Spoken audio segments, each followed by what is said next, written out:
நெல்லையில் கலைஞரின் 8வது நினைவஞ்சலி திருநெல்வேலி திருவள்ளுவர் பேரவையில் வைத்து நெல்லை இலக்கிய அமைப்பு சார்பில் கலைஞரின் 8வது நினைவஞ்சலி செலுத்தப்பட்டது. இதில் திருநெல்வேலி மாநகராட்சி மேயர் ராமகிருஷ்ணன் என்ற கிட்டு, பாரதிதாசன் பண்பாட்டு கழக அமைப்பாளர் பாப்பாக்குடி இரா செல்வமணி, வள்ளலார் மன்றத்தின் முத்துசாமி, திருநெல்வேலி திருவிழா பேரவை அமைப்பாளர் ஜெயபாலன், தியாகராஜன், தமிழ்நாடு அகவி முதிர்ந்த தமிழ் அறிஞர்கள் சங்கத்தின் மாநில தலைவர் சுப்பையா, முரசொலி முருகன், கவிஞர் மூர்த்தி, கவிஞர் ராமச்சந்திரன் போன்ற பல்வேறு அமைப்பினரும் எழுத்தாளர்களும் கவிஞர்களும் பலர் கலந்து கொண்டனர்.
தமிழகத்தின் மேலாள் முதல்வர் கலைஞர், சமத்துவ நாயகன் கலைஞர், சமத்துவ நாயகன் கலைஞர், சமத்துவ நாயகன் கலைஞர்.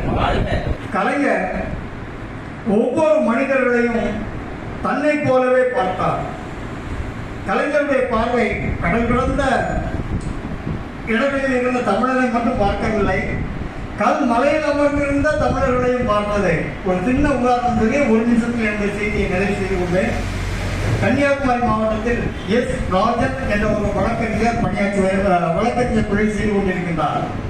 அவர் மலைவாழ் மக்களுடைய அந்த இனத்தை சார்ந்தவர். அவர் ஒரு பேட்டியில் சொல்றது, 2 திராவிட இயக்கங்களும் எங்களுக்கு நல்லதை செய்திருக்கிறது அப்படின்னு சொல்லிட்டு அர்த்தம் சொல்றாரு. 1967 வரை, அதாவது அவங்க இருந்த பகுதி என்ன பேச்சுப்பாடு பெருஞ்சாணி, நம்ம அனைவருக்கும் தெரியாத ஒரு அணைக்கட்டு பகுதி, நீர்த்தேக்க பகுதி. அந்த நீர்த்தேக்க பகுதிக்கு மேல மலைவாழ் மக்கள் வாழ்கிறார்கள். அந்த இடத்துக்கு சுதந்திரம் அடைஞ்சு 1967 வரைக்கும் எந்த மனிதர்களுடைய பார்வையும் அங்கு படவில்லை. அந்த மக்களுக்கு போட்டி கிடைச்சோம்னா ஒரு மலைவாழ் மக்கள் நம்முடைய தொலைக்காட்சி நிருபர்கள்ட்ட அவங்க பேட்டிருக்கிறாங்க, இப்ப இந்த தொலைக்காட்சி பெட்டிலாம் தந்திருக்கீங்களா, உங்களுக்கு நல்ல முயற்சியாக தொலைக்காட்சி பெட்டி தந்தது முயற்சி தான், இது போனது கரண்ட் வரணும் யார் தருவாங்க. அது அந்த மலைவாழ் மக்களுடைய இயல்பான ஒரு கேள்வி. அடுத்த சில நாட்களில் அங்கு மின்சார வசதி கிடைக்கிறது, உண்டு உறைவிடம் பள்ளி கிடைக்கிறது, இயற்கையிலும் உண்டு உண்டு உறைவிடம் பள்ளி கிடைக்கிறது. இதன் வழியாக அதாவது அங்குள்ள மக்கள் படிக்க ஆரம்பிச்சாங்க. படிக்க ஆரம்பிச்சோன்னா அவங்க ஏற்கனவே நம்முடைய இந்தியாவிலே 90% மலைவாழ் மக்கள் வாழக்கூடிய பகுதி, அதை ஓட்டுக்கூடிய பகுதி இருக்குன்னா வடகிழக்கு இந்திய மாநிலங்கள். அதே மாதிரி உத்தரப்பிரதேசம் அங்கெல்லாம் 30% 20% இருக்காங்க. தமிழ்நாட்டில் மொத்தமே 1% தான் மலைவாழ் மக்கள். தமிழ்நாட்டில் மொத்தம் 1% மக்கள் தான். அதனால யாரும் அதை பெருசு கொடுக்க மாட்டாங்க. 30 பேர் இருந்தாலும் ஓட்டு கிடைக்கும், ஆள் கிடைக்கும், நம்ம ஒரு ஆண்டு தான் நம்ம தேடுவோமா அந்த காலம் தான். ஆனால் கலைஞர் அவர்கள் வந்ததுக்கப்புறம் உண்டு உறவிட பள்ளியெல்லாம் வந்ததுக்கப்புறம் அவங்களோட மக்கள் படிக்க ஆரம்பிச்சாங்க.